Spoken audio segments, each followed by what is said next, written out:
Yes. It's going to cause the biggest financial crash in history. AI. Yeah, Yeah. mark my words. Mm. The reason is because AI cannot measure insanity. So when there's a panic, AI is going to kick in and they're going to sell. Mm. So that's what happened 2 years ago. Silicon Valley Bank, the machines went off and it nearly destroyed the whole bank.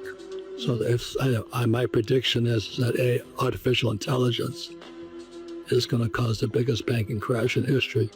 We're about 3 or 4 months away from it right now. Mhm.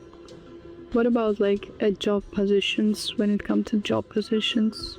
Already, I don't even know this, but unemployment's going through the roof. All technology workers, all the guys who thought their jobs were safe, Google, Amazon, Apple, Tesla, they're letting people go like crazy.